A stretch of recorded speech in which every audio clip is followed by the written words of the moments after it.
maraming kotse meron kayo? Parang dito sa baba, parang personal use lang namin, nasa 30 plus na yata siya. 30 plus? 40. Mga 40 plus. Nagamit niyo ba lahat yan? Yun, hindi na nga. Hindi. Hindi na nga, sa dami.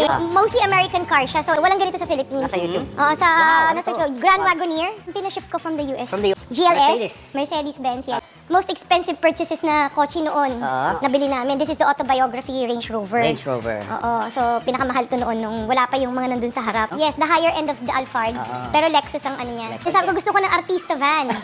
Yan, na nagpahanap talaga ako yung yung artista van. Tapos we have yung Sprinter, isang artista van din siya. Sabi ko, Oo, yun, talagang showbiz na showbiz. Oo, this is Porsche. the Porsche, yes, Cayenne. Oo. And then we have the Maserati. Maserati. Yeah. Ito, this is the G63. Matte finish eh. The Bentley. Wow. Yes. Look at this. Ito yung Ganda. Bentley. Hindi ko to kasi kaya nagustuhan ko to. May wine glass din sa loob. May Nilalagyan ng decanter. wine? Yes. Actually, champagne glass. Nagkamali ako. So, yan. Champagne. Yan. Pwede siya dyan. Tapos, isa sa mga reasons, pag may kakaiba, yun yung... Oh, yun naman nag-attract sa'yo, no? Yes. Yung unique, no? Oo. Ito Maybach. Mercedes-Benz Maybach. And then, of course, yung latest... Your favorite? Yes, our favorite is the Rolls. Rolls Royce. Yes, the Kulinan. Rolls Royce. This is the Kulinan. Here siya ng Hermes Orange. Wow. Oo. Ganda So, yan sa yung kulay loob, ng Hermes. So, kaya mo to kinuha dahil Kasi ito, may payong, oh.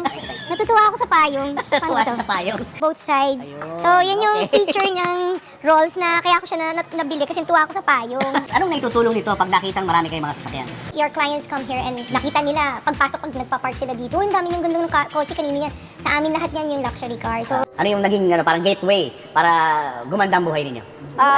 Nung nag-DPWH kami. At least 9 na kumpanya ang konektado sa pamilya. Abot sa halos 31.6 billion pesos o mahigit 6% ang flood control projects na posibleng hawak ng pamilyang Diskaya sa buong bansa.